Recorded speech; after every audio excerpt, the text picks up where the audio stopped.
मैं आशुतोष गुप्ता आपका स्वागत करता हूं आपके अपने चैनल बैंकोपीडिया में।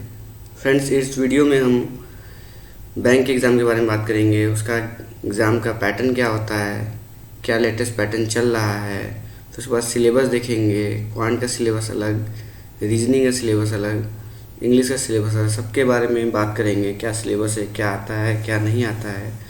उसके बाद से previous year cut off analysis करेंगे। कट ऑफ एनालिसिस करने के बाद हम स्ट्रेटजी बनाएंगे कि बैंक एग्ज़ाम को कैसे क्लियर करना है, क्या हमारी स्ट्रेटजी होनी चाहिए, कौन से क्वेश्चन अटैम्प्ट करने हैं, कौन से क्वेश्चन नहीं अटैम्प्ट करने हैं, सिलेबस का कौन सा पार्ट ज़्यादा वेटेज रखता है, कौन सा पार्ट वेटेज नहीं रखता है, किसको हम स्किप कर सकते हैं और किसको स्किप नहीं कर सकते हैं। तो ये एनालिसिस करने के बाद, कट ऑफ एनालिसिस करने के बाद हम स्ट्रेटजी बनाएंगे। फ्रेंड्स, मैं अपनी स्ट्रेटजी बताऊँगा, कोई नया स्ट्रेटजी नहीं बनाऊँगा। खुद की स्ट्रेटजी बताऊंगा, क्या स्ट्रेटजी मैंने अप्लाई किया, क्या स्ट्रेटजी मैंने बनाया था, जिसकी वजह से मेरे ये सब एग्ज़ाम क्लियर हुए। तो फ्रेंड्स, शुरू करते हैं। पहले एग्ज़ाम पैटर्न देख लेते हैं। बैंकिंग एग्ज़ाम, कोई भी बैंक का एग्ज़ाम हो, चाहे वो एसबीआई पीओ हो, एसबीआई पीओ क्लर्क कुछ भी हो, चाहे आईबीपीएस पीओ क्लर्क हो, चाहे और भी कोई भी एग्ज़ाम हो, इंडियन बैंक पीओ एग्ज़ाम हो, सिंडिकेट बैंक पीओ एग्ज़ाम हो, कैनरा बैंक पीओ एग्ज़ाम हो, सबका पैटर्न सेम हो गया है फ्रेंड्स। सब अब इसी पैटर्न पे एग्ज़ाम ले रहे हैं। हाँ, आरआरबी में ये प्री में इंग्लिश नहीं आता है, ना ही हिंदी आता है, सिर्फ क्वांट और रीजनिंग होता है। फ्रेंड्स, तो देख लेते हैं क्या पैटर्न चलता है बैंकिंग एग्ज़ाम में। क्वांट के 35 क्वेश्चन आते हैं, उसको हमें 20 मिनट में करना होता है। रीजनिंग के 35 क्वेश्चन आते हैं, जिसको 20 मिनट में करना होता है। इंग्लिश का 30 क्वेश्चन आता है, जिसको 20 मिनट में करना होता है। मींस टोटल 100 क्वेश्चन होते हैं और हमें टाइम मिलता है 60 मिनट का, 1 घंटे का। 1 घंटे में फ्रेंड्स 100 क्वेश्चन करना है। ये हमारा एग्ज़ाम पैटर्न है, ये सबको पता है, इसलिए इस पर ज़्यादा टाइम नहीं देंगे। हम ज़्यादा फोकस करेंगे इस वीडियो में अपने स्ट्रैटेजी के ऊपर, क्या स्ट्रैटेजी बनाना है हमें, किस हिसाब से सिलेबस को कंप्लीट करना है। तो ये वीडियो थोड़ा लंबा होगा। आप स्टार्टिंग में वीडियो थोड़ा बोरिंग भी लगेगा, क्योंकि सब जानते हैं कि पैटर्न क्या है, सिलेबस क्या है, बट एक बार हम उसको ओवरव्यू करेंगे ताकि जो बच्चे नए हैं उनको पता चल सके। और अगर आप पुराने हैं तो आप वीडियो को थोड़ा स्किप भी कर सकते हैं, स्किप करके अपना टाइम बचा सकते हैं, क्योंकि मैं जानता हूँ टाइम आपका बहुत इंपॉर्टेंट है। तो फ्रेंड्स, आते हैं सिलेबस पे। क्वांट का सिलेबस, ज़्यादा बात नहीं करूँगा, जल्दी इसको ख़त्म करूँगा सिलेबस को। क्वांट का सिलेबस फ्रेंड्स डीआई आता है। डीआई सबसे ज़्यादा इंपॉर्टेंट है, चाहे प्री हो चाहे मेंस हो, डीआई वेरी वेरी इंपॉर्टेंट। उसके बाद नंबर सीरीज़, सिंप्लीफिकेशन, क्वाड्रेटिक, फिर मिसलेनियस वर्ड प्रॉब्लम। फ्रेंड्स, ये चार को मैंने अलग कैटेगरी में रखा है। उसके बाद मिसलेनियस वर्ड प्रॉब्लम में सारा है। ऐसा क्यों किया है, मैंने ऐसा क्यों किया है, ये कट ऑफ एनालिसिस के बाद आएंगे यहाँ पे दोबारा से, तब देखेंगे। अभी आप देख लीजिए क्या क्या सिलेबस में है। Average, percentage, CISI, time and work, pipe and क्रिस्टन, mensuration, boat and stream, probability, ratio and proportion. ये क्वांट का सिलेबस है। आप चाहें तो इसका स्क्रीनशॉट ले सकते हैं। ज़्यादा टाइम ना बिताते हुए रीजनिंग पे आते हैं। रीजनिंग में आप देखिए, यहाँ पे लंबा चौड़ा सिलेबस नहीं है, क्योंकि मैंने पज़ल को कंप्रेस कर दिया है। पज़ल में सब चीज़ आ गया। सिटिंग अरेंजमेंट, चाहे वो सर्कुलर हो, रेक्टेंगुलर हो, ट्रायंगुलर हो, सिटिंग अरेंजमेंट लीनियर हो, सारे सिटिंग फ्लोर बेस्ड हो, सारे सिटिंग अरेंजमेंट और पज़ल के नाम से मैंने लिख दिया है। Puzzle, distance and direction, inequality, blood relation, syllogism, order and ranking, coding, decoding, machine input output, alpha numeric सिर्फ क्लरिकल एग्ज़ाम में आता है, क्लर्क एग्ज़ाम में आता है, पीओ में नहीं आता है। ये क्लरिकल एग्ज़ाम में के प्री में आता है, तो ये क्लरिकल एग्ज़ाम के लिए बहुत इंपॉर्टेंट है।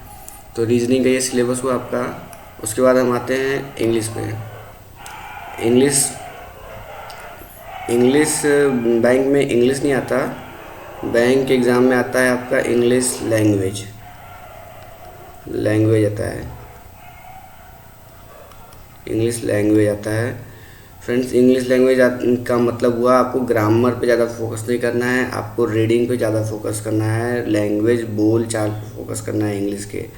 उसी उसी के बेसिस पे आप सिलेबस से देख सकते हैं केवल इंग्लिश लैंग्वेज लिखा है। रीडिंग कम्प्रीहेंशन तभी आप कर पाएंगे जब आपका इंग्लिश पढ़ना पढ़ना और पढ़ के समझना, उसको होल्ड करना आता हो। क्लोज टेस्ट में भी सेम रीडिंग आपकी अच्छी होनी चाहिए, पढ़ के समझना आना चाहिए। पैराजम्बल्स में भी फिर अगेन रीडिंग अच्छी होनी चाहिए।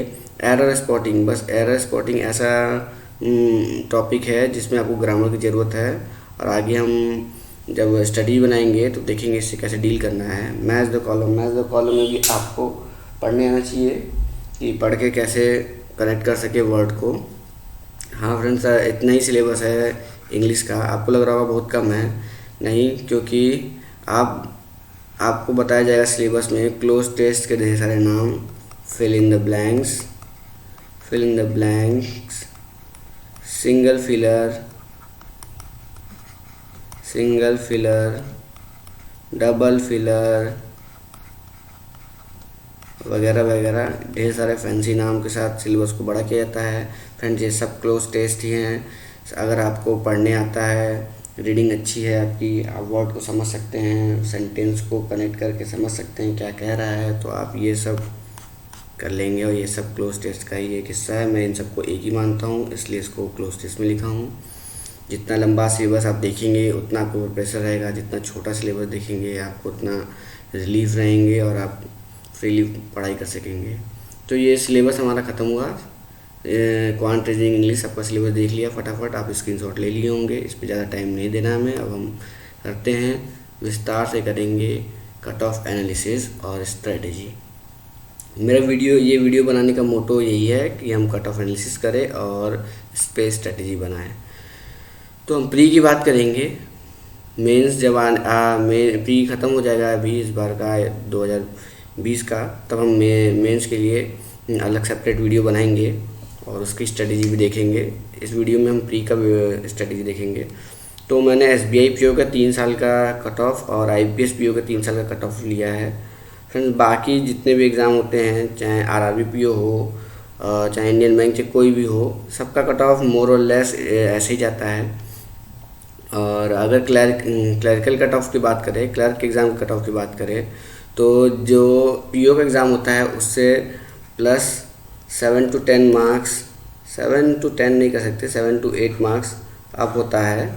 7 से 8 नंबर ऊपर होता है उसका कट ऑफ क्लर्क का। तो आप उससे अंदाज़ा लगा लेंगे। हम उसमें ज़्यादा टाइम वेस्ट नहीं करना चाहता मैं। तो आप यहाँ देख लीजिए, SBI PO में 2017 में जनरल का कट ऑफ गया था 51.50, OBC का 48.25। 2018 में गया था 56.75 जनरल, 54.25 OBC, और 2019 में 71 चला गया था दोस्त। 71 क्यों गया था ये भी हम बात करेंगे जब एनालिसिस करेंगे कि पेपर कब टफ हो जाता है और कब इजी हो जाता है, और कब कट ऑफ हाई जाएगा, कब कट ऑफ कम जाएगा। अभी जो एनालिसिस करेंगे उससे आप सीख जाएंगे कि आप जब पेपर दे के आएंगे तो आपको ये सीख जाएंगे कि इस बार कट ऑफ हाई जाने वाला है कि लो जाने वाला है, कि एवरेज जाएगा, हर साल का एवरेज जाएगा, ये आपको पता चल जाएगा पेपर देने के बाद ही। क्योंकि फ्रेंड्स, जब मैं पेपर दे के आता था मुझे समझ में आता था कि इस बार कट ऑफ क्या जाएगा और मेरा होगा कि नहीं होगा। तो आप भी वो सीख जाएंगे। जब मैं एनालिसिस करूँगा वैसे आप भी एनालिसिस करिएगा अपना।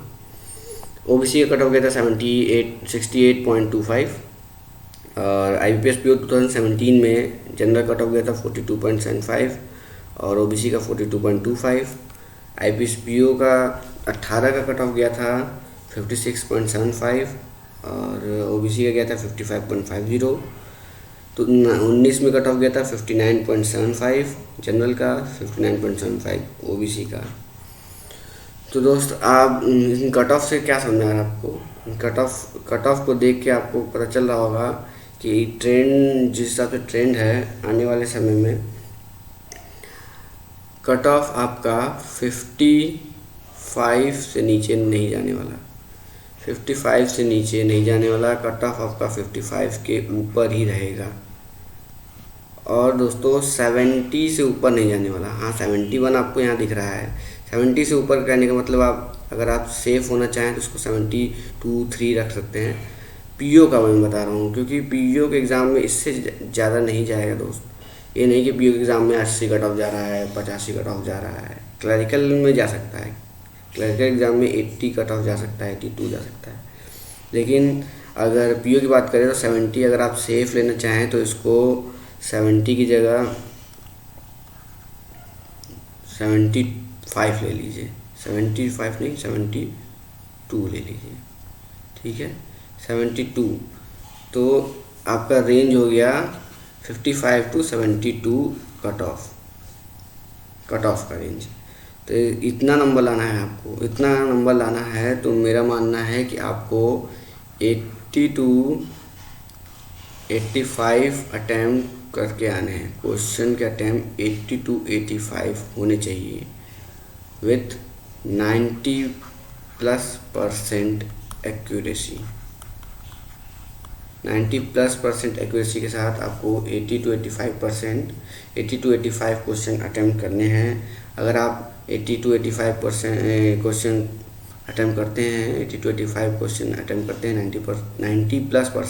90% नहीं है, 90+, 95, 96% एक्यूरेसी के साथ, तो आपका नंबर 72-75 आएगा। 72 to 75 के बीच आपका नंबर आएगा और आप देख सकते हैं इतना नंबर आने के बाद आपका कौन सा एग्ज़ाम नहीं रहेगा, सारा एग्ज़ाम क्लियर हो जाएगा। तो अब आपको दिमाग में ये बात आ गई है कि आपको 80 to 85 क्वेश्चन करने हैं विथ 90% एक्यूरेसी। अब ये अचीव कैसे होगा, अब हम देखेंगे ये अचीव कैसे होगा। अब हम स्ट्रेटजी बनाएंगे। कोई भी एग्ज़ाम क्लियर करने के लिए दोस्त, कोई भी एग्ज़ाम हो उसको क्लियर करने के लिए आपके पास स्ट्रेटजी होना बहुत ज़रूरी है। अगर आपके पास स्ट्रेटजी नहीं है तो आप वो एग्ज़ाम क्लियर नहीं कर पाएंगे, चाहे आपकी कितनी प्रैक्टिस हो, चाहे कुछ भी हो। स्ट्रेटजी बना के आपको प्रिपरेशन करना है। प्रिपरेशन करने की स्ट्रेटजी अलग होनी चाहिए, फिर एग्ज़ाम में जो एग्ज़ाम अटेम्प्ट करने की स्ट्रेटजी अलग होनी चाहिए। दोस्त हम यहाँ पे प्रिपरेशन करने की स्ट्रेटजी पढ़ेंगे के बारे में बात कर रहे हैं, कैसे प्रिपेयर करना है कैसे। तो आइए बनाते हैं स्ट्रेटजी। हमें पता है क्वांट में आने वाले हैं 35 क्वेश्चन, 35 मार्क्स।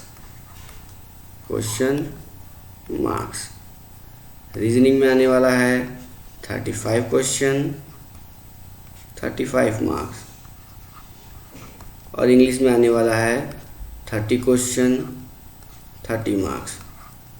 100 question, 100 marks. ये है ओके। अब सबसे पहली बात करते हैं कि अगर आपको बैंक एग्ज़ाम क्वालिफाई करना है, क्रैक करना है पहले ही अटेम्प्ट में अपने 5 से 6 महीने में, तो आपको इन दोनों में से, क्वांट और रीजनिंग में से, इन दोनों में से किसी एक सब्जेक्ट पे आपका होल्ड बहुत स्ट्रांग होना चाहिए। इन दोनों में से किसी एक पे आपका होल्ड होना चाहिए बहुत ज़्यादा। अब मैं प्रैक्टिकल बात करूँगा, कोई घुमाने वाली बात नहीं। प्रैक्टिकल बात यह है, आपका क्वांट कितना भी स्ट्रांग क्वांट हो, आप मैथ्स के स्टूडेंट हैं, आपको क्वांट बहुत अच्छा लगता है, कितना भी स्ट्रांग हो क्वांट, आप क्वांट पे होल्ड नहीं बना सकते। अब मैं होल्ड को थोड़ा डिफाइन करूँगा। होल्ड बनाने का मतलब है आपको ये 20 मिनट मिलेंगे, 20 मिनट में आपको 35 क्वेश्चन अटैम्प्ट करने हैं। 35 क्वेश्चन अटैम्प्ट करने हैं। एक बार आप 30 क्वेश्चन कर सकते हैं, 28 क्वेश्चन कर सकते हैं, 28 क्वेश्चन से 30 क्वेश्चन कर सकते हैं, लेकिन 35 क्वेश्चन आप अटैम्प्ट नहीं कर सकते दोस्त 20 मिनट में। आप ये प्रैक्टिकल में बोल रहा हूँ, आपका कितना भी स्ट्रांग हो क्वांट, आप नहीं कर सकते 35 के 35 अटैम्प्ट। अगर आप करने चले, आप 30 भी करने चले, तो 30 जो मैं बता रहा हूँ 30 भी करने चले, तो आपकी एक्यूरेसी ड्रॉप हो जाएगी। एक्यूरेसी ड्रॉप होगी, फिर क्या फ़ायदा अटेम्प्ट करने का, क्या फ़ायदा जब आपकी एक्यूरेसी नहीं रही। दोस्त इस बात को आप मान लीजिए, इसको आपको समझने की बात नहीं है, इसको मान लीजिए आप। मैं अपने उससे बता रहा हूँ, एक्सपीरियंस से बता रहा हूँ, लोगों के ईगो से बता रहा हूँ। लोग ईगो करते हैं अपने कि मेरा क्वांट स्ट्रांग है, मेरा ये है, मैं कर लूँगा, लेकिन आप नहीं कर सकते। अगर आप करने के चक्कर में रहेंगे तो आपका 2 साल लगा, क्योंकि पहले साल आप यही गलती करेंगे, फिर उसके बाद सीखेंगे, उसके बाद दूसरी बार आप समझ में आएगा तो उसको छोड़ेंगे, रीजनिंग पे आएंगे। तो पहले ही क्यों ना समझ जाएं, पहले ही आप समझिए क्वांट आपका कितना भी स्ट्रांग हो, आप उस पर होल्ड नहीं बना सकते। तो बचा क्या, रीजनिंग। रीजनिंग ही एक ऐसा सब्जेक्ट है बैंकिंग एग्ज़ाम में जिस पे आप होल्ड बना सकते हैं। कैसे? सिर्फ प्रैक्टिस से। रीजनिंग कोई फॉर्मूला है नहीं, कोई ट्रिक्स है नहीं, प्रैक्टिस प्रैक्टिस प्रैक्टिस। एक एक बार आपको सारे टॉपिक देखने हैं, उसके बाद प्रैक्टिस करना है। जितना ज़्यादा प्रैक्टिस करेंगे उतना ज़्यादा होल्ड है। रीजनिंग एक ऐसा सब्जेक्ट है जो 20 मिनट में आप 35 के 35 क्वेश्चन अटैम्प्ट कर सकते हैं। और अगर आपकी प्रैक्टिस बहुत स्ट्रांग रही तो आप 100% एक्यूरेसी के साथ 35 क्वेश्चन कर सकते हैं। फिर जितने भी एग्ज़ाम मैंने क्वालिफाई किए हैं सब में मैंने रीजनिंग में 30+ क्वेश्चन अटैम्प्ट किए हैं हर बार। कभी 32, कभी 33, कभी 34, कभी 35, और मेरा मार्क्स भी अप्रॉक्स इतना ही रहा है। ऐसा आप भी कर सकते हैं। जब हम रीजनिंग का स्टडीज बनाएंगे तब हम देखेंगे कैसे कैसे ये नंबर अचीवेबल है। तो दोस्त, रीजनिंग में हमें होल्ड बनाना है। तो होल्ड वाली बात हो गई कि 2 सब्जेक्ट में से इंग्लिश में होल्ड नहीं बनाना है। ये तो इसकी बात करेंगे अभी। होल्ड आपको क्वांट और रीजनिंग, इन 2 में से किसी एक पे आपका होल्ड होना चाहिए, स्ट्रॉन्ग होल्ड। अगर अब आपका होल्ड हो गया रीजनिंग पे, 35 क्वेश्चन आप अटेम्प्ट कर सकते हैं, तो अब आप इसको ओवरकम कर सकते हैं। अगर आपका क्वांट थोड़ा वीक है, अब 2 कैटेगरी बनेगा। वीक है आपका क्वांट, एवरेज है आपका क्वांट। एवरेज मतलब स्ट्रॉन्ग लोग बोलते हैं वो एवरेज ही है मेरे लिए। वीक और एवरेज। अगर क्वांट आपका वीक है तो आप क्वांट में क्या करेंगे, आपका क्वांट में 20 to 25 क्वेश्चन के बीच में ही अटेम्प्ट कर पाएंगे। 20 से 25 क्वेश्चन के बीच में अटेम्प्ट करेंगे, आपका नंबर 20 से 22 के बीच में आएगा, क्योंकि कुछ गलतियाँ होंगी। अगर आपका एवरेज है क्वांट तो आप 23 से 27 क्वेश्चन अटेम्प्ट कर पाएंगे और आपका नंबर 23 से 24 के बीच में आएगा। ठीक। और रीजनिंग आपने 35 अटेम्प्ट किया है, रीजनिंग में 35 अटेम्प्ट किया है, आप 35 अटेम्प्ट किया है, आपका नंबर आ रहा है 33। क्वांट में आपने अगर वीक हैं तो ये अटेम्प्ट किया है, आपका नंबर आ रहा है 22, और अगर एवरेज हैं तो आपका नंबर आ रहा है 24। ठीक। इसको टोटल करिए, 55 नंबर हो गए अगर आप वीक है क्वांट में, और 57 नंबर हो गया आपका अगर एवरेज है क्वांट में। ये नंबर आपके आ गए। अगर और हम कट ऑफ पे आते हैं। कट ऑफ देखिए, कट ऑफ कितना था दोस्त, 55 से कट ऑफ हमें लाना था 55 से 72 के बीच में ये कट ऑफ जाएगा। और आपके मार्क्स कितने आ चुके हैं अब तक? आपके मार्क्स आ चुके हैं 57 मार्क्स आपका आ चुका है। 55 से 57 मार्क्स आपका आ चुका है। अब जो इंग्लिश है हमारा इंग्लिश है, इंग्लिश अब हमें देगा प्लस पॉइंट यहाँ पे। इंग्लिश आप जिसका वीक है, स्ट्रॉन्ग है, इंग्लिश की स्ट्रेटजी जो मैं बताऊंगा उसको आप फॉलो करिए, आपका मार्क्स 20+ रहेगा। 20+ का मतलब 21, 22, इससे ज़्यादा नहीं। मेरा हमेशा 21, 22, 23, कभी कभी 23 भी चला गया है। 21, 22, 23 रहा है, एवरेज मार्क्स रहा है, न इससे ज़्यादा न इससे कम। तो आप इसमें 21 जोड़िए सबसे कम, या 20 जोड़ लीजिए, तो आपका मार्क्स कितना हो गया? 75 to 77, 75 to 77, और आपका सिलेक्शन हो गया। आपका मार्क्स 75 to 77 आ रहा है। कोई भी बैंक एग्ज़ाम नहीं है इसका प्री आप क्वालिफाई नहीं करेंगे। फ्रेंड, जब मैंने अपना स्ट्रेटजी ऐसा बनाया था, उसके बाद से जब तक मैंने ये स्ट्रेटजी नहीं बनाया था, मेरा SBI PO प्री नहीं हुआ, RRB PO प्री नहीं हुआ, RRB क्लर्क प्री नहीं हुआ, ये 3 एग्ज़ाम के प्री नहीं निकल पाए थे मेरे। और जब मैंने ऐसा एनालिसिस कर लिया, मेरा माइंड रिलैक्स हो गया कि हाँ, मुझे रीजनिंग पे होल्ड बनाना है, रीजनिंग की खूब प्रैक्टिस करनी है, क्वांट को ऐसे पढ़ना है कि मेरा 22 नंबर आ जाए। इससे ज़्यादा के चक्कर में नहीं रहना है, टॉपिक सेलेक्ट करके पढ़ना है। और इंग्लिश को ऐसे पढ़ना है कि मेरा 20 से 25 नंबर के बीच में आ जाए। उसके बाद से मेरा कोई भी प्री नहीं हटका दोस्त। अब मैं बताता हूँ कि ये तो स्ट्रैटेजी हो गया कि हमें रीजनिंग पे होल्ड बनाना है। रीजनिंग पे ऐसा होल्ड बनाना है कि 35 के 35 अटेम्प्ट करना है। क्वांट को ऐसे, अगर आपका क्वांट वीक है तो आपका 22 नंबर आ जाए, और एवरेज है तो 24 नंबर आ जाए। ऐसे क्वांट की प्रिपरेशन करनी है, और इंग्लिश में 20 से 25 नंबर लाना है। ये होगा कैसे, पॉसिबल कैसे है? आइए क्वांट को देखते हैं। क्वांट में आपको मैंने बताया कि कि अगर क्वांट आपका एवरेज है या वीक है, आपको 22 से 24 नंबर लाना है क्वांट में। अब क्वांट की स्ट्रेटेजी देख लेते हैं फ्रेंड्स। DI वेरी इंपॉर्टेंट, मैंने क्यों कहा, क्योंकि DI प्री के एग्ज़ाम में 2 DI आती है 10 मार्क्स। नंबर सीरीज 5 आएगा 5 मार्क्स। अगर सिंप्लीफिकेशन अप्रोक्सीमेशन में से दोनों में से कोई आया तो 5 मार्क्स। क्वाड्रेटिक आया तो 5 मार्क्स। दोस्त अभी इन चारों को जोड़ो, कितना हुआ, 10, 5 15, 5 20, 5 25, 25 नंबर हो गए। 25 नंबर हो गए दोस्त। इन चारों को लेके 25 नंबर जब हो गए, आपको लाना है 22 से 24 नंबर। 25 नंबर इन चारों को लेके हो गया। हाँ, अब आप बोलेंगे क्वालिटी कभी आएगा कभी नहीं आएगा। इन दोनों में से कोई एक आएगा, इन दोनों में से कोई एक आएगा। इन दोनों में से जब भी कोई एक आएगा तो आपका 20 से 25 नंबर, ये मान सकते हैं कि 20 से 25 नंबर आपका फिक्स हो गया। तो मैं हमें भी कितना लाना है दोस्त, 22 से 24 नंबर ही लाना है। तो वही तो मैं यहाँ कह रहा हूँ।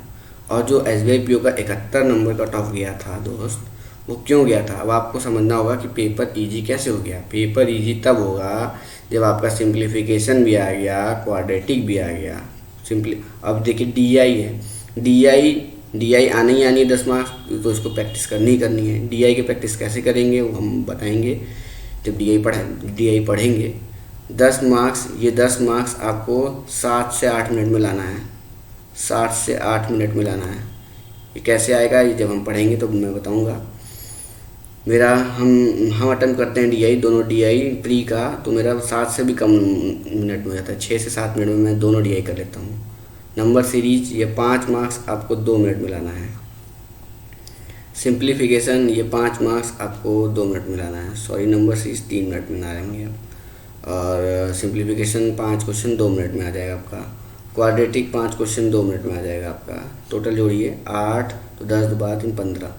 तो 15 मिनट में आपने 25 क्वेश्चन कर लिए, 25 मार्क्स के क्वेश्चन कर लिए। और ये सारे क्वेश्चन ऐसे हैं जिसमें आपकी एक्यूरेसी 100% होगी, जिसमें एक्यूरेसी आपकी 100% होगी। 25 मार्क्स आ गए आपके 15 मिनट में। अभी भी आपके पास 5 मिनट रिमेनिंग है दोस्त। यहीं पे पेपर हो गया इजी, कट ऑफ जाएगा हाई। क्या आप 15 मिनट 25 क्वेश्चन कर लिए हैं, अब 5 मिनट बचा है, 5 मिनट 5 क्वेश्चन तो करेंगे ही। 30 क्वेश्चन आप क्वांट में कर ले रहे हैं, तो रीजनिंग में कितना करेंगे, 35 के 35 करेंगे। 30 और 35 कितना हो गया, 65 नंबर तो इन्हीं 200 हो गया। बचा इंग्लिश, हो गया कट ऑफ हाई। और जब देखेंगे पेपर सॉल्व करेंगे, क्वाड्रेटिक आपका नहीं आया है, सिंप्लीफिकेशन आया है, तो वो तो हमेशा इजी ही रहेगा। नंबर सीरीज आया है जो थोड़ा टफ है, 5 क्वेश्चन करने में आपको 3 की जगह 4 मिनट लग रहे हैं।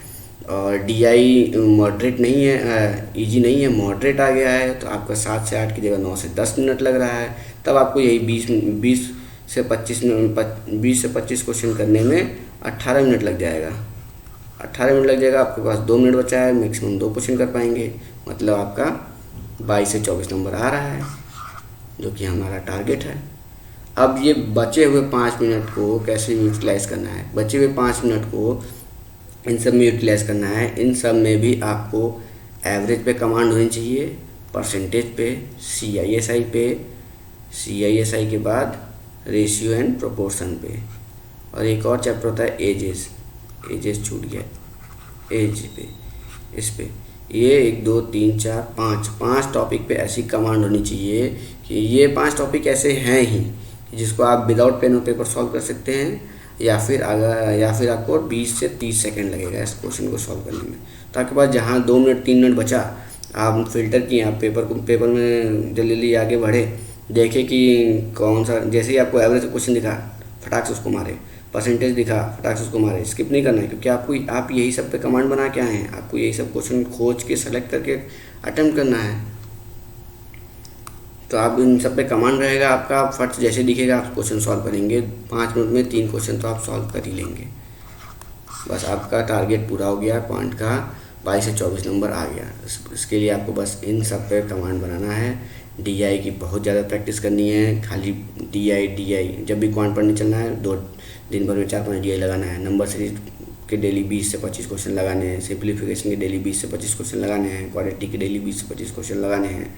ये चारों को एकदम रगड़ के पी जाना है। Quadratic, simplification, number series, DI. Pre के लिए मैं बता रहा हूँ दोस्त, प्री के लिए। और पहले आपको प्री को टारगेट करिए, तब मेंस प्री निकलेगा, तब आप मेंस पे पहुँचेंगे।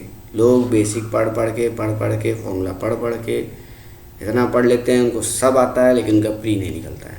जब प्री निकलेगा ही नहीं तो इतना पढ़ के क्या करोगे दोस्त, पहले प्री तो निकालो। हाँ, प्री के लिए आपको एवरेज, परसेंटेज, CISI और रेशियो पढ़ना है। बाकी इन सब पे बाद में ध्यान देंगे ना दोस्त। जैसे प्री निकलेगा, 1 महीने का टाइम होगा, हम ये सब बेसिक पढ़ लेंगे। सब बेसिक है, कोई याद करने वाली चीज़ थोड़ी है, सब बेसिक है। बेसिक पढ़े नहीं, एक बार समझ में आया, 10 क्वेश्चन प्रैक्टिस किए, फिर कोई क्वेश्चन आएगा आप उसको कर लोगे। और मेंस में भी ये आता है DI मेंस, और नंबर सीरीज भी मेंस में कभी कभी आ जाता है। तो मेन नंबर सीरीज की प्रैक्टिस रहेगी, एवरेज के क्वेश्चन आते हैं, एवरेज की प्रैक्टिस, ये सब आधी प्रैक्टिस तो रहेगी हमारी। तो मेंस जब प्री हमारा क्वालिफाई होगा, जैसे ही प्री का एग्ज़ाम ख़त्म होगा, हमें पता चल जाएगा मेरा प्री क्वालिफाई होना है कि नहीं होना है। रिजल्ट का वेट किए बिना हम तुरंत प्रिपरेशन स्टार्ट कर देंगे और इन सबको कवर कर लेंगे। तो ये हो गई क्वांट की बात कि 22 नंबर से 24 नंबर लाना है हमें क्वांट में। कैसे लाना है ये भी हमने देख लिया कि हमें इन चारों को पढ़ना है। ये DI, number C, simplification, quadratic, इससे हमारा 20 नंबर कंप्लीट हो जाएगा 15 से 18 मिनट में। बचे 2 से 3 मिनट, इन 4 टॉपिक के क्वेश्चन सेलेक्ट खोज के 2 क्वेश्चन कर देने हैं। हमारा टारगेट पूरा हो गया 22 से 24 नंबर क्वांट का। अब ऐसे देखेंगे रीजनिंग का। रीजनिंग में हमको पूरा अटेम्प्ट करना है, 35 के 35 अटेम्प्ट करना है। अब हमें देखना है कि 35 के 35 कैसे अटेम्प्ट होगा दोस्त। डिस्टेंस एंड डायरेक्शन, पजल पे हम बाद में आएंगे। डिस्टेंस एंड डायरेक्शन को देखते हैं। डिस्टेंस एंड डायरेक्शन को देखते हैं। डिस्टेंस एंड डायरेक्शन का पहले बात करते पजल की। 20 मार्क्स के पजल, अब सारे एक बैंकिंग एग्ज़ाम में 20 नंबर के पजल आ ही रहे हैं। 35 में से 20 मार्क्स हो गए पजल के, बचा 15 मार्क्स। ये 15 मार्क्स आता है आपका ये सब मिला के। अब डिस्टेंस एंड डायरेक्शन के 2 से 3 क्वेश्चन आता है, इनइक्वालिटीज़ का 5 क्वेश्चन आता है, ब्लड रिलेशन के 2 क्वेश्चन आते हैं, सिलॉक्स के 3 से 5 क्वेश्चन आता है, ऑर्डर रैंकिंग के 1 क्वेश्चन आता है, कोडिंग डिकोडिंग का 5 क्वेश्चन आता है, मशीन इनपुट आउटपुट का 5 आता है, अल्फा न्यूमेरिक का 5 आता है। ये तो क्लैरिकल का हो गया, और ये PO के हो गए। अब 15 मार्क्स लाना है, यही सब है और कुछ भी नहीं है, यही सब आने हैं। डिस्टेंस डायरेक्शन का 2 क्वेश्चन है, आप 1 मिनट में कर लेंगे। 1 मिनट में 2 मार्क्स आ गए आपके। इनइक्वालिटी आई 5 क्वेश्चन है 1 मिनट में, 5 क्वेश्चन 1 मिनट में। तो ये 1 मिनट में आपका ये फिर से 5 नंबर आ गया। हाँ, 1 मिनट में 5 क्वेश्चन। जब हम इनइक्वालिटी पढ़ेंगे तो देखेंगे कैसे 1 मिनट में 5 क्वेश्चन आ रहा है। ये 2 ब्लड रिलेशन के 2, 1 मिनट में 2 नंबर फिर आ गया। सिलॉक्स 1 मिनट में 5 आया तो 5, 3 आया तो 3 लेके चलते हैं। ऑर्डर रैंकिंग 1 मिनट लगेगा, 1 क्वेश्चन हो जाएगा। कोडिंग डिकोडिंग 2 से 3 मिनट लगेगा, 3 मिनट मान लेते हैं, 5 क्वेश्चन हो गए। टोटल कितने हो गए? 5, 5, 10, 15 तो हो ही गए। 3, 4, 5, 6, 7, 8, मतलब 8 मिनट।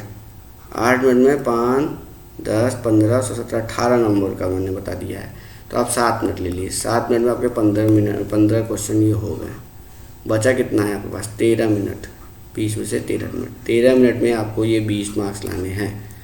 13 मिनट में आपको ये 20 मार्क्स लाने हैं, मतलब 20 मार्क्स मतलब 4 पजल होगा। 4 पजल होगा, और पजल वो सिटिंग अरेंजमेंट ये सब हो सकता है। Sitting arrangement, linear, circular, floor base, ये सब हो सकता है। 4 पजल आएंगे आपको 13 मिनट में। इस 4 पजल में दोस्त एक पजल होगा जो होगा मॉडरेट लेवल का। प्री की बात कर रहा हूँ मैं। एक पजल होगा मॉडरेट लेवल का और 3 पजल होंगे आपके इजी लेवल के। आपको बस मॉडरेट लेवल को पहचानना आना चाहिए। ये कैसे पहचानना आएगा? जितना ज़्यादा प्रैक्टिस करेंगे आप इसको फ़िल्टर करना सीख जाएंगे। तो आपने फ़िल्टर कर दिया एक मॉडरेट वाले को, उसको पहले स्किप करके रखा, और 3 इजी वाले को अटेम्प्ट किया। जो इजी वाले होंगे वो 2 से 3 मिनट में सॉल्व हो जाएंगे। 2 से 3 मिनट में सॉल्व हो जाएंगे एक। तो 3 क्वेश्चन हैं, तो ये आपका 6 से 9 मिनट में सॉल्व हो गया। बचा कितना आपके पास? 5 मिनट बच जाता है। 9 मिनट में अगर आपने कर लिया तो 4 मिनट आपके पास बचा है। 9 मिनट में 3 क्वेश्चन कर लिए हैं, आपके पास 4 मिनट बचा है। 13 में से 4 मिनट बचा है, तो ये मॉडरेट वाले को अटैम्प्ट करिए। अगर ये लग गया तो आपके 30 के 30 अटैम्प्ट हो गए, 30 के 30 नंबर आ गए। अगर ये अटैम्प्ट हो गया तो 35 के 35 अटैम्प्ट हो गए। 35 में से आपका 34, 33 जो नंबर आना वो आ जाएगा। और अगर ये अटैम्प्ट नहीं हुआ तो 30 अटैम्प्ट हुआ है। और आपको प्रैक्टिस होल्ड करने, रीजनिंग को होल्ड करने का मतलब ये है कि आपका ये भी सॉल्व होना चाहिए। तो हमारा रीजनिंग का टारगेट यही था, 33 नंबर, वो ऐसे अचीव होगा। और इसके लिए आपको पजल का बहुत ज़्यादा प्रैक्टिस करना होगा। मैं बताऊंगा पजल को कैसे अटेम्प्ट करना है, हर पजल को, सेटिंग को, सर्कुलर को, लीनियर को कैसे अप्रोच करा जाता है। अपना मेथड बताऊंगा मैं आपको जब मैं रीजनिंग पढ़ाऊंगा। डिस्टेंस, डायरेक्शन, इनइक्वालिटी, इन सबको मैं बताऊँगा कैसे मैंने जो ये लिखा है 1 मिनट में 2 क्वेश्चन, 1 मिनट में 5 क्वेश्चन, ये कैसे अचीवेबल है, ये सब मैं बात करूँगा आने वाले वीडियोज़ में। तो बात करते हैं इंग्लिश की। इंग्लिश दोस्त, पहले मैं बता चुका हूँ कि इंग्लिश लैंग्वेज है। ये इंग्लिश लैंग्वेज है, आपको कोई ग्रामर पढ़ने की ज़रूरत नहीं है। हम देखते हैं कि हमेशा मैंने देखा, अपने सर्कल के लोगों को देखा है, इंग्लिश उनका वीक है, वो ज़्यादा टाइम इन्वेस्ट इंग्लिश में करते हैं, तब भी उनका इंग्लिश वीक है। इतना ज़्यादा टाइम इन्वेस्ट करने के बाद भी इंग्लिश वीक है। क्यों वीक है? क्योंकि आप सिर्फ और सिर्फ ग्रामर पे ध्यान दे रहे हो, और ग्रामर ना ही रीडिंग कम्प्रीहेंशन में यूज़ होता है, ना ही क्लोज टेस्ट में यूज़ होता है, ना ही पैराजंबल में यूज़ होता है, ना ही मैच द कॉलम में यूज़ होता है। और एग्ज़ाम में क्या आता है? यही सब आता है। और जब ये यहाँ यूटिलाइज नहीं होता है तो आप क्यों पढ़ रहे हो ग्रामर? ग्रामर सिर्फ और सिर्फ एरर स्पॉटिंग में आता है। और मैं कह रहा हूँ एरर स्पॉटिंग आपको अटेम्प्ट ही नहीं करना है दोस्त, एरर स्पॉटिंग आपको अटेम्प्ट ही नहीं करना है। अगर जैसे ही आप दिमाग में बैठा लीजिए इस बात को कि आपको एरर स्पॉटिंग अटेम्प्ट नहीं करना है, तुरंत आपके सिलेबस से ग्रामर आउट हो जाएगा। और ग्रामर आउट होते ही इंग्लिश में कुछ भी नहीं बचा, इंग्लिश लैंग्वेज में कुछ भी नहीं बचा पढ़ने के लिए। सिर्फ आपको क्या पढ़ना है? न्यूज़पेपर। दोस्त, मैंने सिर्फ और सिर्फ न्यूज़पेपर पढ़ के इंग्लिश में 20 से 23 नंबर के बीच हमेशा लाया है। 20 से 23 नंबर के बीच हमेशा लाया हूँ। हाँ, न्यूज़पेपर कैसे पढ़ना है, कैसे इफेक्टिव तरीके से पढ़ना है, ये सब मैं बात करूँगा जब इंग्लिश का एक सेपरेट वीडियो बनाऊँगा। न्यूज़पेपर पढ़ने से क्या होगा दोस्त? न्यूज़पेपर पढ़ने से पहला होगा आपकी रीडिंग स्पीड बढ़ेगी। डेली न्यूज़पेपर पढ़ना है। जैसे ही आप 1 महीना न्यूज़पेपर डेली पढ़े हैं 2 घंटे के लिए, 2 घंटे के लिए 1 मंथ तक आप डेली न्यूज़पेपर पढ़े हैं, आपका ये सब होना शुरू हो गया। आप खुद देखेंगे कि ऑब्ज़र्व करेंगे कि आपका ये सब होना शुरू हो गया है। आप खुद महसूस करने लगेंगे कि आपकी रीडिंग स्पीड बढ़ गई है, आप बहुत तेज़ पढ़ने लगे हैं। दूसरा, आप सेंटेंस को होल्ड करने लगे हैं, सेंटेंस को माइंड में होल्ड करने लगे हैं, सेंटेंस को माइंड में होल्ड करने लगे हैं कि हाँ, पिछले सेंटेंस क्या था, इसके पहले मैंने क्या पढ़ा था। आपका वोकैब बढ़ गया है, आपका वोकैब बढ़ गया है। अब आज के पेपर में जो पढ़े हैं 3-4 न्यू वर्ड उसको याद किए हैं, 1 हफ्ते बाद जो न्यूज़पेपर पढ़ रहे हैं उसमें वो वर्ड यूज़ हो रहा है, तो आपको बिना डिक्शनरी खोले आपको याद आ जाएगा कि हाँ, इसका मतलब ये होता है, तो इस सेंटेंस का मतलब ये हुआ। आप सेंटेंस को कनेक्ट कर पा रहे हैं, सेंटेंस को कनेक्ट कर पा रहे हैं कि हाँ, पिछले सेंटेंस में क्या बोल रहा था, इस सेंटेंस में क्या बोल रहा है, कनेक्ट कर पा रहे हैं। ये सारी चीज़ें आपकी इम्प्रूव होगी। और रीडिंग कम्प्रीहेंशन के लिए रीडिंग स्पीड, सेंटेंस को माइंड में होल्ड करना, यही ज़रूरी है सिर्फ और सिर्फ। क्लोज टेस्ट के लिए आपको सेंटेंस कनेक्ट करने आने चाहिए, बस आपको सेंटेंस कनेक्ट करने आ रहा है, आपका क्लोज टेस्ट हो जाएगा। पैराजंबल के लिए भी आपको सेंटेंस कनेक्ट करने आना चाहिए, आपको सेंटेंस कनेक्ट करने आ गया, आपका पैराजंबल हो गया। मैच द कॉलम के लिए भी आपको सेंटेंस कनेक्ट करने आना चाहिए, आपका सेंटेंस कनेक्ट हो गया, आपका ये भी हो गया। और इन सबको आपको 20 मिनट में अटैम्प्ट करने के लिए, 20 मिनट में आपको अटैम्प्ट करने के लिए रीडिंग स्पीड होनी चाहिए। रीडिंग स्पीड है आपके पास तो आप ये कर लेंगे। 20 मिनट में दोस्त आपने कितना क्वेश्चन किया? 25 क्वेश्चन किया, क्योंकि 5 क्वेश्चन आता है एरर स्पॉटिंग की, आपने उसको हटा दिया। 25 क्वेश्चन करेंगे, आपका 20 से 22 नंबर आएगा।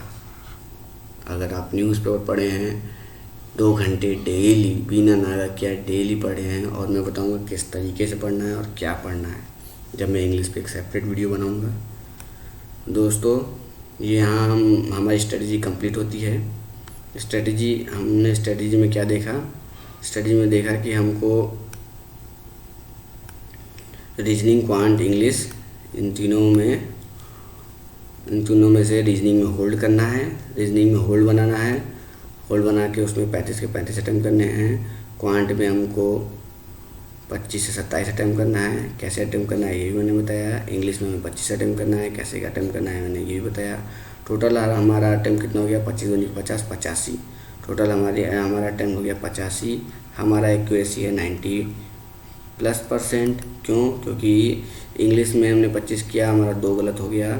और रीजनिंग क्या नाम है इसका, क्वांट में हमने 25-27 किया, इसमें भी 2 गलत हो गया। लेकिन हम रीजनिंग में बिना गलती के 100% एक्यूरेसी के साथ हमें करना है। 4 गलत हुआ, 85 अटैम्प्ट किए हैं, मतलब हमारा एक्यूरेसी 95+% है। और ये भी हमारा अचीव हो गया, ये भी अचीव हो गया। मतलब हमारा मार्क्स 72 से 75 के बीच आने वाला है। हमारा प्री क्वालिफाई हो गया। तो ये रहा हमारा प्री क्वालिफाई करने का स्ट्रेटजी। कैसे हमें क्वांट की तैयारी करनी है, क्या पढ़ना है, कैसे हमें रीजनिंग की तैयारी करनी है, क्या पढ़ना है, कैसे हमें इंग्लिश की तैयारी करनी है, क्या पढ़ना है, ये हमने बात किया। अब आने वाले वीडियोज़ में मैं लाइन बाय लाइन बताऊंगा आपको कि DI कैसे पढ़नी है, नंबर सीरीज़ कैसे पढ़ना है, सबका अलग अलग वीडियो बनाऊंगा। अपना तरीका बताऊंगा कैसे मैं इन सबको अटेम्प्ट करता हूँ, कैसे मैं अटेम्प्ट करता हूँ कि जो हमने स्ट्रेटजी यहाँ बनाई है, कि 10 मार्क के DI हमें 7 से 8 मिनट में लाना है, नंबर सीरीज 5 मार्क्स हमें 3 मिनट में लाना है, सिंप्लीफिकेशन हमें 5 मार्क्स 2 मिनट में लाना है। ये स्ट्रेटजी तो हमने बना दिया। अब इसको अचीव कैसे करेंगे? ये स्ट्रेटजी बन गई, इसको अचीव कैसे करना है ये आने वाले वीडियोज़ में लाइन बाय लाइन में जब टॉपिक वाइज टॉपिक पढ़ाऊँगा तो ये 10 मिनट में 7 से 8 मिनट में अचीव करके दिखाऊंगा। 10 क्वेश्चन 7 से 8 मिनट में अचीव करके दिखाऊंगा। 5 क्वेश्चन 2-3 मिनट में अचीव करके दिखाऊंगा। तब आपको स्ट्रेटजी आपकी पूरी होती हुई दिखेगी, कॉन्फिडेंस बूस्ट होगा और आप एग्ज़ाम क्वालिफाई करेंगे। तो इस वीडियो में इतना ही। Thank you friends. अगर आपको अच्छा लगा तो लाइक करिए, सब्सक्राइब करिए।